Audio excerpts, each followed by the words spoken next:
कौन से आ जाते हैं, रेप्टाइल्स।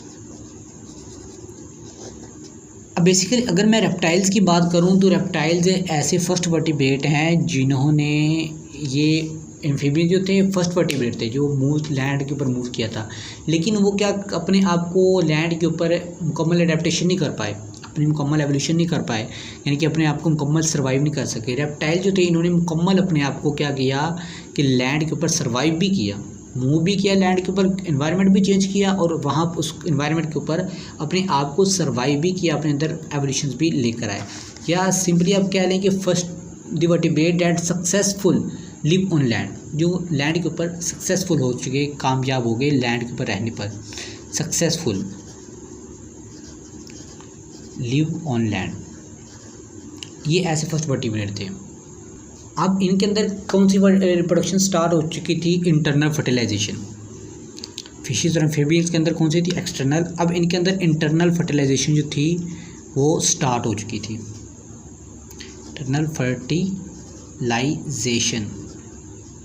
ये स्टार्ट हो चुकी है रेप्टाइल्स के अंदर। अब ये क्या करते हैं कि इंटरनल फर्टिलाइजेशन क्या करती है, इनको प्रोटेक्ट करती है इनके गैमेट्स को, किससे, ड्राइंग आउट होने से और डिस्ट्रॉय होने से, और इनकी ब्रीडिंग जो है इजीली हो जाती है। ठीक है, तो ये इंटरनल फर्टिलाइजेशन के अंदर स्टार्ट हो चुकी थी। लेकिन डिफरेंस ये था कि कुछ रेप्टाइल्स के अंदर कौन सी फर्टिलाइजेशन होती थी, ओविपेरस होती थी, और कुछ के अंदर ओवोविविपेरस होती थी। कुछ के अंदर ओविपेरस होती थी, ओविपेरस, और कुछ के अंदर ओवोविविपेरस होती थी। अब ये दो तरह की फर्टिलाइजेशन है, दो तरह की है। बेसिकली ओवम का मतलब होता है एग और पेड़ का मतलब होता है टू ब्रिंग फोर्थ, यानी कि ये इसके अंदर क्या होता था, एम्ब्रियो जो है, एग्स के अंदर जो एम्ब्रियो है वो डेवलप होता था आउटसाइड द फीमेल, यानी कि फीमेल जो थी अपनी एग्स ले डाउन कर देती थी, फीमेल एग्स ले डाउन कर देती थी, और जो एम्ब्रियो है वो डेवलप किसके कहाँ पर होता था, फीमेल की एम्ब्रियो, फीमेल के वजाइना से, यानी कि फीमेल के अंदर से बाहर होता था। तो ऐसी फर्टिलाइजेशन को हम क्या नाम देते हैं, ओविपेरस का नाम देते हैं। और दूसरे नंबर पे कौन सी होती थी, ओवोविविपेरस, यानी कि इनके अंदर जो एग की डेवलपिंग है, एम्ब्रियो है और हैचिंग है वो किसके अंदर होती थी, फीमेल के अंदर ही होती थी। ओविपेरस के अंदर क्या होता था कि एग की डेवलपमेंट जो है वो फीमेल के अंदर होती थी और एग की हैचिंग जो है वो बाहर होती थी। लेकिन ओवोविविपेरस के अंदर क्या होता है, एग की डेवलपमेंट और हैचिंग ही फीमेल के अंदर होती है और उसके बाद जो है ऑफस्प्रिंग जो है फीमेल से बाहर आता है। तो ये इनके दोनों के दरमियान डिफरेंस था। ये कुछ के अंदर रेप्टाइल्स के अंदर ओविपेरस फर्टिलाइजेशन होती है, कुछ के अंदर ओवोविविपेरस फर्टिलाइजेशन जो है होती है। अब बेसिकली इनके अंदर एवोल्यूशन तो आई थी। अब कौन सी ऐसी एवोल्यूशन आई थी जिसने इनके अंदर इंटरनल फर्टिलाइजेशन को डेवलप कर दिया, कौन सी एडेप्टेशन ऐसी आई थी कि इनके अंदर इंटरनल फर्टिलाइजेशन डेवलप हो चुकी। अब बेसिकली ये जो रेप्टाइल जो एग्स ले डाउन करते थे, इनके एग्स के अंदर ऐसी इनके एक्स्ट्रा एम्ब्रियोनिक मेम्ब्रेन जो डेवलप हो चुकी और शेल्ड एग प्रोड्यूस इन्होंने करना शुरू कर दिए। रेप्टाइल ने shelled egg and extra embryonic membrane जो थी वो डेवलप करना शुरू कर दी, जिससे क्या हुआ कि इन्होंने इंटरनल फर्टिलाइजेशन को स्टार्ट कर दिया। अब बेसिकली इंटरनल फर्टिलाइजेशन के लिए क्या चीज़ इंपॉर्टेंट होती है, यही दो चीज़ें इंपॉर्टेंट होती है, यानी कि एग को प्रोटेक्शन करना। जब एग की प्रोटेक्शन हो जाएगी तो इंटरनल फर्टिलाइजेशन आसान हो जाती है। अब एग की इन्होंने प्रोटेक्शन कैसे की, इनके अंदर बेसिकली 3 एम्ब्रियोनिक मेम्ब्रेन जो थी वो डेवलप हो चुकी थी, 3 एम्ब्रियोनिक मेम्ब्रेन जो थी डेवलप हो चुकी थी, जो इनके एग्स को क्या करती थी, प्रोटेक्ट करती थी। किससे प्रोटेक्ट करती थी, डेजिकेशन से प्रोटेक्ट करती थी ताकि वो खुश्क ना हो जाए। ठीक है, वो कौन सी थी, 3 मेम्ब्रेन थी, 3 मेम्ब्रेन। फर्स्ट का नाम है कोरियन, सेकंड एमनियोन और थर्ड पे आ जाती है एलेंटोइज। अब बेसिकली कोरियन और एमनियोन ऐसी मेम्ब्रेन है, ये क्या करती हैं कि एग्स को क्या प्रोवाइड करती हैं, एग्स को प्रोटेक्ट करती हैं फ्रॉम डेजिकेशन से, और ये क्या करती हैं कि फ्लूइड फील्ड सैक प्रोवाइड करती हैं एम्ब्रियो को। फ्लूइड यानी कि ऐसे एम्ब्रियो को सैक प्रोवाइड करती है जिसके अंदर फ्लूइड होता है, ताकि जो एम्ब्रियो है उसको न्यूट्रिएंट्स भी मिलती रहे, उनको ऑक्सीजन भी मिलती रहे। उसके बाद एलेंटोइज की बात करें तो ये बेसिकली क्या करती है कि गैस एक्सचेंज और स्टोर एक्सक्रीटिव प्रोडक्ट का काम करती है।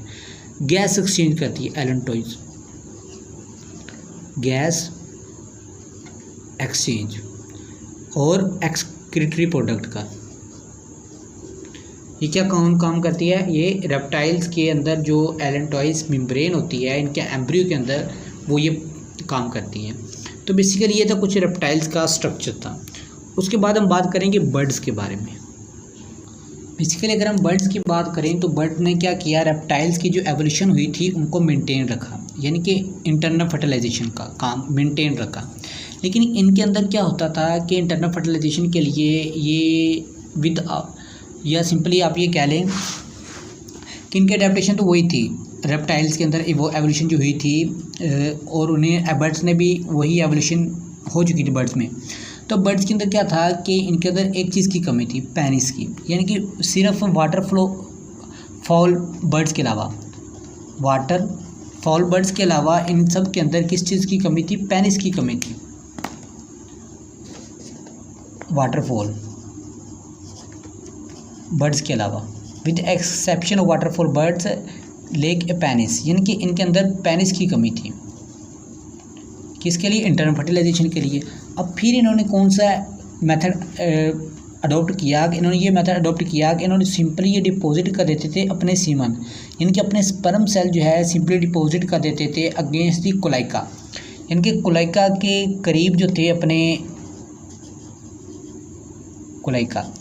स्पर्म जो थे ये डिपॉजिट कर देते थे। और फीमेल जो थी बर्ड क्या करते थे, वो इंटरनल फर्टिलाइजेशन के स्टार्ट कर देते थे। इंटरनल फर्टिलाइजेशन के लिए स्पर्म जो थे फिर क्या कर देते थे, माइग्रेट कर देते थे अपनी कोलाइका के ऊपर माइग्रेट कर देते थे एंड फर्टिलाइज दी एग, और एग को फर्टिलाइज करना शुरू कर देते थे बिफोर हार्ड शेल फॉर्म, यानी कि इससे पहले कि हार्ड शेल फॉर्म। एग्स के अंदर जो अब देखें हमने पीछे पढ़ा है, रेप्टाइल्स के अंदर जो डेजिकेशन से प्रोवाइड करते हैं एम्ब्रियोनिक डेवलपमेंट थी, मेम्ब्रेन की डेवलपमेंट थी। अब बेसिकली बर्ड्स के अंदर क्या करना होता था कि अपने इनके अंदर पेनिस की कमी है तो ये क्या करते हैं कि अपने सीमेन जो है, स्पर्म सेल जो है कोलाइका के against drop of migrate deposit कर देते हैं। तो डिपॉजिट करने के बाद क्या करते हैं कि स्पर्म सेल जो है ये कोलाइका के ऊपर मूव कर देते हैं और फर्टिलाइजेशन जो है स्टार्ट हो जाती है। इससे पहले कि एम्ब्रियोनिक डेवलपमेंट बन जाए, यानी कि हार्ड शेल बन जाए, स्पर्म सेल जो है पहले ही माइग्रेट कर देते हैं कोलाइका के ऊपर। अब जैसे कोलाइका के ऊपर मूव करके तो इनके अंदर बेसिकली बर्ड्स के अंदर कौन सी फर्टिलाइजेशन होती है? ओविपेरस होती है।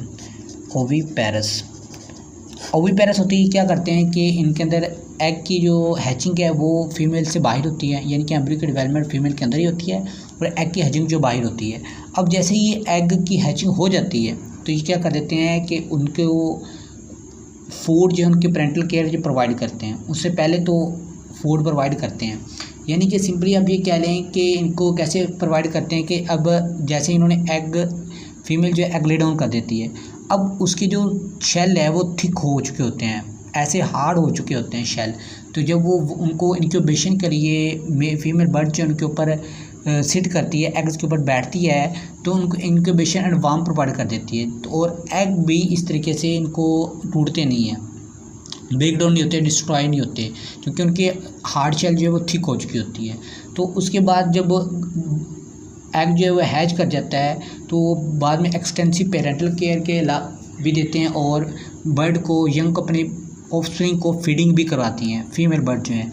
जबकि रेप्टाइल्स, फिश और एम्फीबियस के अंदर ऐसा कोई चक्कर नहीं होता, यानी कि उनके अंदर जब वो एग जो है हैचिंग कर देते हैं रेप्टाइल्स के अंदर तो वो खुद ही अपनी खुराक फाइंड आउट करना शुरू कर देते हैं। जबकि बर्ड्स क्या करते हैं, अपने यंग को फूड भी प्रोवाइड करते हैं आफ्टर हैचिंग के बाद, जब तक वो अपने इस काबिल नहीं हो जाते कि वो खुद फूड फाइंड आउट कर सकें। तो ये था बर्ड्स का। उसके बाद आ जाता है मैमल्स लास्ट पे। बेसिकली अगर हम मैमल्स की बात करें तो मैमल्स के अंदर कुछ प्रिमिटिव मैमल्स हैं, कुछ जो प्रिमिटिव मैमल्स हैं, मिसाल के तौर पर प्रिमिटिव मैमल्स, कुछ प्रिमिटिव मैमल जो है मिसाल के तौर पर मोनोट्रीम्स है, मोनोट्रीम्स। अब इनके अंदर मोनोट्रीम्स के अंदर कौन कौन से मैमल्स आ जाते हैं? डक आ जाती है, बिल्ड प्लेटपस आ जाते हैं और स्पाइनी एंट्रीटर आ जाते हैं। बिल्ड प्लेटपस बस और स्पाइनी एंट्रीटर आ जाते हैं। ये प्रिमिटिव मैमल जो हैं क्या करते हैं, एग्स को ले डाउन करते हैं जैसे रेप्टाइल्स करते हैं, तो सिंपली रेप्टाइल्स के अंदर तरह अपने अंदर एवोल्यूशंस करते हैं। लेकिन जो बाकी मैमल्स हैं, ऑल अदर मैमल्स जो हैं, इनके अलावा मैमल जो है वो क्या करते हैं, उनके अंदर एवोल्यूशन कैसे प्रोडक्शन होती है, वो विविपेरस करते हैं। विविपेरस का प्रोसेस, विविपेरस बेसिकली क्या प्रोसेस होता है, ये प्रोसेस ऐसे होता है कि जो फीमेल है वो क्या करती है, अपने एग को अंदर ही अपने अंदर ही फीमेल के अंदर ही एग की डेवलपमेंट होती है, हैचिंग होती है और ऑफस्प्रिंग प्रोड्यूस होता है। उसके बाद फीमेल से बाहर ऑफस्प्रिंग आता है। तो ये बेसिकली होता है विविपेरस। अब विविपेरस की जो इनके अंदर एडेप्टेशन आई है, एवोल्यूशन आई है, उसके बेसिकली दो कंडीशंस हैं, यानी कि दो तरह की फॉर्म्स होती हैं किनकी, विविपेरिटी एनिमल मैमेलियंस की। तो दो, एक होती है मार्सुपियल्स होती है, एक होती है प्लेसेंटल्स। एक मार्सुपियल्स होती है, सुपियल्स, और एक होती है प्लेसेंटल्स। अब बेसिकली मार्सुपियल्स क्या होती है, मार्सुपियल्स ऐसी फॉर्म्स होती है विविपेरिटी मैमल्स की कि इसके अंदर क्या होता है कि मार्सुपियल्स के अंदर एबिलिटी होती है, किस चीज़ की अपने अंदर एबिलिटी डेवलप करते हैं कि यानी कि अपने यंग को पाउच के अंदर ही आफ्टर शॉर्ट जेस्टेशन के बाद इनसाइड द फीमेल के अंदर ही अपने यंग को क्या कर देते हैं, खुराक देते हैं। शॉर्ट जेस्टेशन के बाद यानी कि एम्ब्रियो डेवलप होने के बाद क्या करते हैं, फीमेल के अंदर ही पाउच के अंदर ही क्या करते हैं कि अपने यंग को न्यूट्रिएंट्स प्रोवाइड करते हैं, न्यूट्रिशन प्रोवाइड करते हैं। तो जबकि अगर हम प्लेसेंटल्स की बात करें तो ये ऐसा लार्ज ग्रुप है, ये क्या करते हैं कि फीमेल के इनसाइड भी यानी कि इनसाइड दी फीमेल भी यंग को अपने ऑफस्प्रिंग को खुराक प्रोवाइड करते हैं, और उसके बाद जब ऑफस्प्रिंग बाहर आ जाता है यानी कि फीमेल के ऑफस्प्रिंग आफ्टर द बर्थ के बाद भी क्या करते हैं, अपने यंग को खुराक प्रोवाइड करते हैं। और इवन जो मेमरी ग्लैंड्स हैं उसके अंदर भी एवोल्यूशंस आ चुकी हैं, इनके अंदर मेमरी ग्लैंड्स की भी अडेप्टेशन आ चुकी हैं। वो मेमरी ग्लैंड्स क्या करते हैं कि उनके यंग को क्या करती है, फीमेल क्या करती है, अपने यंग को मिल्क प्रोवाइड करती हैं, अपने यंग को मेच्योर जब यहाँ तक कि जब तक मेच्योर नहीं हो जाता, अपनी खुराक खुद हासिल नहीं कर लेता, तब तक क्या करते हैं कि वो फीमेल जो है अपने यंग को, अपने ऑफस्प्रिंग को क्या करते हैं, खुराक प्रोवाइड करते रहते हैं। तो बेसिकली ये था कुछ हमारे एग्जाम्पल जो थी, कौन सी एग्जाम्पल थी, रिप्रोडक्शन की अमंग वेरियस वर्टिब्रेट क्लासेस। तो ये था आज का हमारा टॉपिक। Okay, thank you.